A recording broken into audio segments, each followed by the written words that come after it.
আমরা এখন যে আতঙ্কের মধ্যে আছি, যে আমি কথা বলতেছি হয়তো বা জানি না পরবর্তীতে কি হয়, কিন্তু এখন হক কথা যদি এই সময় বলতে না পারি, কারণ এই সরকারের আবির্ভাব সত্য কথা বলার জন্য, এখন যদি হক কথা বলতে না পারি কবে বলবো বলে?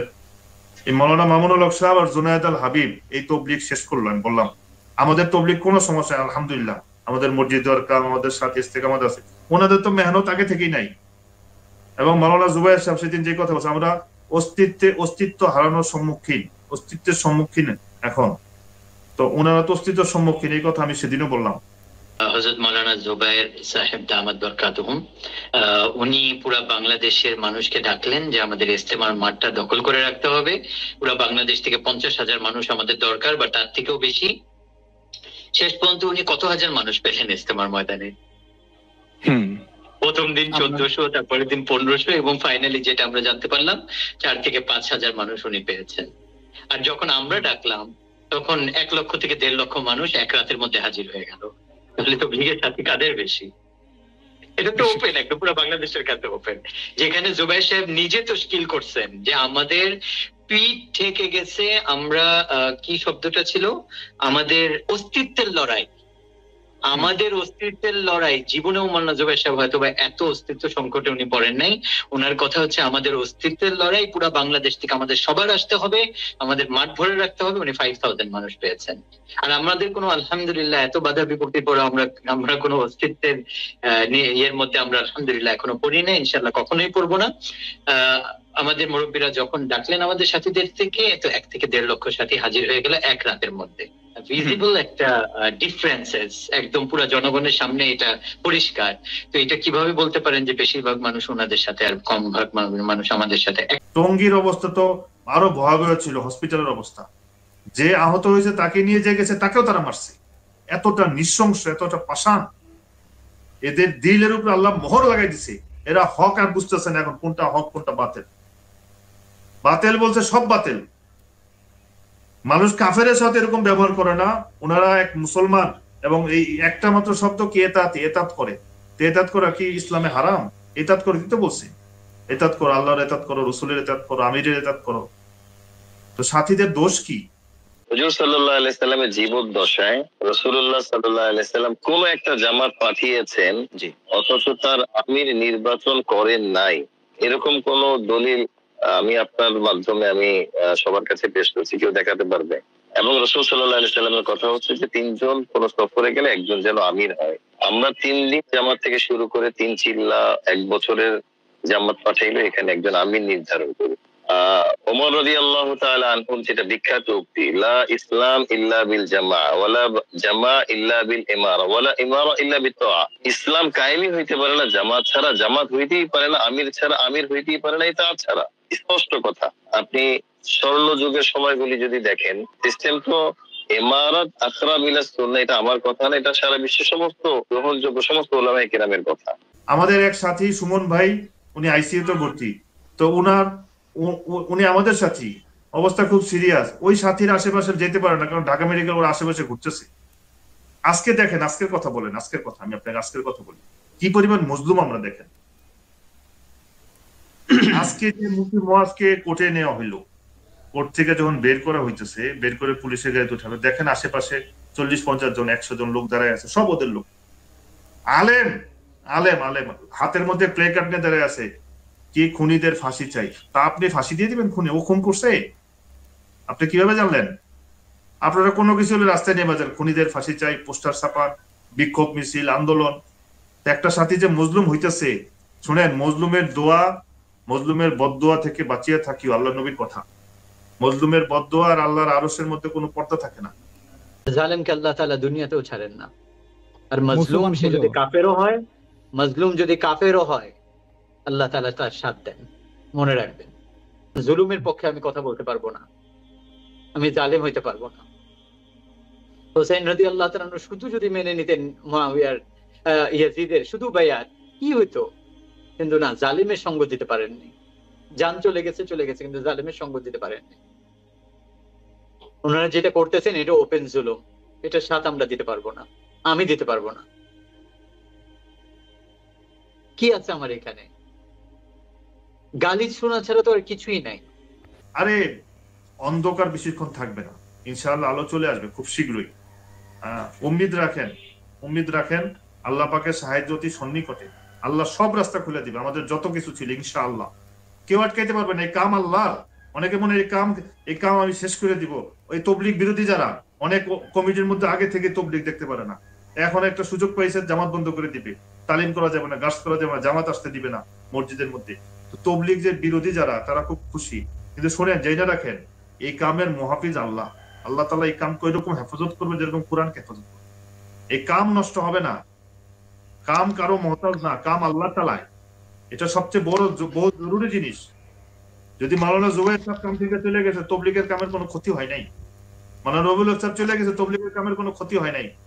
হযরত মাওলানা সাদ সাহেব ইন্তেকাল হয়ে গেলেও তবলিগের কামের কোনো ক্ষতি হবে না। তবলিগের কামের মালিক আল্লাহ, আল্লাহ তাআলাই। আল্লাহ মাঝে মাঝে পরীক্ষা করে বান্দাদেরকে, হালত দিয়ে, একটু পেরেশানি দিয়ে একটু পরীক্ষা করে। खुदा की कसम इस निजाम का कोई ताल्लुक हुकूमत से नहीं है। इस सारे निजाम के बिगड़ने का ताल्लुक यहाँ के काम करने वालों से है। सिर्फ काम करने वालों के इफ्तराक की वजह से उम्मत में इफ्तराक होगा और काम करने वालों की इज्तिमाइयत की वजह से उम्मत में इज्तिमाइयत होगी। इसके अलावा खुदा की कसम कोई तीसरी बात नहीं है। इसके अलावा खुदा की कसम कोई तीसरी बात नहीं है। ওলামা একরাম বুঝে শুনে কথা বলবে। আপনারা একটা নতুন করে ডায়লগ শুরু করছেন, আমরা এখন ইন্ডিয়াপন্থী, আমরা ভারতমুখী। আরে ভারতমুখী, আমরা যদি ভারতমুখী, আপনারা তো ডাবল ভারতমুখী। আপনাদের জিনারে যে জোর হয়ে গেল জুবাইরপন্থীদের 29 নভেম্বর, ওই জোরের মধ্যে যারা আসছিলেন, মাওলানা ইব্রাহিম দৌলা, মাওলানা আহমেদ লাট, এরা কি পাকিস্তান থেকে আসছিল? মাওলানা জুবাইর কি পাকিস্তান থেকে আসছিল? বলেন। আপনারা দাওয়াতের মার্কাজ নিজামউদ্দিন, এলেমের মার্কাজ আপনারাই বলেন দেওবন্দ, এলেমের মার্কাজ। তো এলেমের মার্কাজ দেওবন্দ, দেওবন্দটা কোথায়? এটা কি বাংলাদেশে না এটা হিন্দুস্তানে? আপনারা নামের শেষে লাগান কাসেমি, নামের শেষে মাজারি। কেন? আপনাদের হেডকোয়ার্টার যেরকম দিল্লিতে দেওবন্দে, আমাদের হেডকোয়ার্টার নিজামউদ্দিনে। এ তো হিংসা করে কিছু নেই, হাসাদ করিয়েন না। मुफ्ती तौकीर उस्मानी साहब बोलते भाई चलते रहो, शाफी और मजहबी जैसा चल रहा है ऐसा चलते रहो। और किसी एक मसलक को हक मुतलक और दूसरे को बातिल मुतलक আমরা কি করতেছি? মুফতি তৌকির উসমানী সাহেবের কথা মানতেছি? मौलाना असद बदरी साहब बोले गए भाई दोनों हक पर है, चलते रहो, जो उसको गुमराह करे वो खुद गुमराह है। हमारा इख्तिलाफ कुछ नहीं है, आपके इख्तिलाफ से इख्तिलाफ है। हजरत मौलाना साद साहब के बयानात के अंदर बाज वो चीजें जो उलमा के नजदीक काबिले एतराज, वो कोई नई बात नहीं है। ये तो 10 साल से किताब से छपे हुए हैं। তো বলেন, আমরা এই হেফাজতের যারা জিনার উলামা একরাম আছে, মাওলানা মামুনুল হক সাহেব বা জুনায়েদ আল হাবিব, ওনারা কি আরশাদ মাদানী সাহেবের থেকে বড় আলেম হয়ে গেছে? ওনারা কি তৌকির উসমানীর থেকে বড় আলেম হয়ে গেছে? আপনারা আমাদেরকে বলেন যে ওলামা বিদ্বেষী, আমরা ওলামা বিদ্বেষী। এখন বড় ওলামা বিদ্বেষী কারা? আপনারা তো তৌকির উসমানীর কথা মানেন না, আপনারা তো আরশাদ মাদানীর কথা মানেন না। আসল ওলামা বিদ্বেষী কারা? সবসময় দেওবন্দের একটা তরবারি আছে, সব জায়গায় এটা চালান, কথা বললেই দেওবন্দ, কথা বললেই আপনারা তো দেওবন্দের কথা মানেন না। একটাই করণীয়, সাথীরা সবরের সাথে থাকুক, ধৈর্য ধরুক, সবর করতে রাখুক। কাজ করতে রেখা ওই যে আবু যর রাদিয়াল্লাহু হুজুর বলছিলেন, আবু যর আমি যদি চলে যাই, মদিনার শাসকেরা কষ্ট দেয়, কি করবা? বলে আমি সবর করবো। আরো কষ্ট দেয়, বলে আমি মুলকের সামনে চলে যাব। শাম দেশের লোকেরা যদি কষ্ট দেয় তখন কি করবা? আবার মদিনায় ফিরে যাবো। আবার কষ্ট দিলে বলে আমি তরবারি উঠাবো, মোকাবেলা করবো। তো হুজুর বলছে না না আবু যর, কখনো না, তুমি সবর করতে থাকো যতক্ষণ পর্যন্ত না তোমার সাথে আমার হাউজে কাউসারের পারে দেখা না। এই জন্য সবর করতে থাকি। আমার হযরত का एक बयान है, देखो গাড়ি ওই পর্যন্ত চলতে থাকবে যতক্ষণ পর্যন্ত গাড়ির পেট্রোল থাকবে। যেখানে পেট্রোল শেষ সেখানে গাড়ি চলা শেষ। যে জন্য সাথীর সবর যেখানে শেষ, সাথী দেখবেন মেহনত এখানে খতম হয়। हम सफर में थे, एक जगह तेल लेने के लिए ठहरे, तो गाड़ी में गलती से पेट्रोल की जगह डीजल डाल दिया गया। गाड़ी न चली, हर तरह चलाने की कोशिश की ड्राइवर ने, लेकिन गाड़ी नहीं चली। पता ये चला कि तेल इसमें गलत डल गया है। उस दिन ये बात समझ में आई कि जब एक मामूली मशीन इंसानों के हाथों की बनाई हुई वो सिर्फ तेल की किस्म के बदल जाने से नहीं चल सकती, 1 किलोमीटर नहीं चल सकती, तो मुसलमान हराम ग़िज़ाओं के जरिए जन्नत तक कैसे पहुंच सकता है? এজন্য সবরের পরীক্ষা হবে। এই আলামত কা নবুয়ত হে, নবুয়ত কা আলামত হে, আলামতে নবুয়ত সবর। যেন সব সাথী সবরের সাথে থাকি, ধৈর্যের সাথে থাকি। আমরা কোনো মোকাবেলায় যাব না। বেশি জরুরি কিছু হইলে থানায় খবর দিই, প্রশাসনকে খবর দিই, র্যাবে খবর দিই, সেনাবাহিনী খবর দিই। বেশি জরুরি কিছু হইলে সব জেলায় একই অবস্থা, ওদের নাম্বার সংগ্রহ করে রাখেন।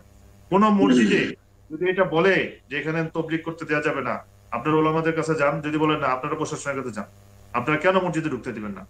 এই ঘটনার দ্বারা বাংলাদেশের ভাবমূর্তি সারা দুনিয়া নষ্ট হচ্ছে। আমরা বললাম আমেরিকার সাথীরা, ইংল্যান্ডের সাথীরা, ইউরোপের সাথীরা, মালয়েশিয়া, ইন্দোনেশিয়া, সারা দুনিয়া বাংলাদেশ নিচু হইতেছে, বাংলাদেশ ওলামা একরামের সম্মান নষ্ট হইতেছে। আপনারা হয়তো এটা বুঝতেছেন না। আপনারা এই জিনিসটা বোঝার চেষ্টা করেন। এখন আমাদেরকে যেরকম আমাদের উপরে মামলা, আমাদের উপরে অ্যাকশন, প্রতি রাত্রে সাথীদের বাসায় বাসায় হামলা, পুলিশ নিয়ে আসতেছেন, ধরাই দিবেন, শুনেন এত ভয় পাই না। আমরা তাবলীগ করি, প্রয়োজনে 2 লক্ষ লোক একসঙ্গে জেলখানায় যাব। এই সাথীদের মধ্যে এরকম জজবা আছে। মুফতি মুয়াজ্জবিন নূর অল্প বয়স্ক একটা ছেলে, কি অপরাধ করছে এই ছেলেটা? কি অপরাধ করছে? তাকে আপনারা অ্যারেস্ট করাইলেন, তাকে আপনারা 3 দিনের রিমান্ডে দিয়ে দিলেন। এটা তো আপনাদের কাজ, যে আপনারা জানি এগুলো। আপনাদের কাছে আমি একটা কথা বলতে চাই, আমি এখন হেফাজতেরও দোষ দেই না, আমি এখন জুবাইরপন্থীদের দোষ দেই না, যা হবার হয়ে গেছে। কারণ মাওলানা মামুনুল হক আর এই জুনায়েদ আল হাবিব যাদের বন্ধু হবে তারা শত্রু দরকার নেই। জুবাইর সাহেব এমনি ডুববে, 2-1 দিন পরে দেখেন তাদের তবলিগ ডুবছে। আমি বললাম হয়তোবা আমি অনেক শক্ত শক্ত কথা বলতেছি, আমার মনে হয় না সত্য কোনোদিন চাপা থাকবে। এই সত্য প্রকাশ হয়ে যাবে, আল্লাহর পক্ষ থেকে গায়বী মদত নুসরত চলে আসবে। আমি জানি না আল্লাহর পক্ষ থেকে আযাব কখন চলে আসে। এই তাবলীগের ভিতরে এমন আলেম আছে, তাফসীরের কিতাব খুলে দেখাই দিছে, একটা আয়াতের ব্যাখ্যা নিজের থেকে করে নাই, সবগুলি ব্যাখ্যা তাফসীরের কিতাব থেকে আনছে। এইটা দেখে মাথা গরম। এখন বলে শাজ তাফসীর করে, অপ্রসিদ্ধ তাফসীর করে। এই কথা আগে বলতে পারলা না কেন? এই কথা আগে বলতে পারলা না কেন? কারণ তোমাদের এলেম ওই পর্যন্ত পৌঁছে নাই যেখানে সাত সাত জমা করে কত এলেম পড়ছে। জানেই না তাফসীর মারিফুল কোরআনের মধ্যে এই কথা আছে, জানেই না।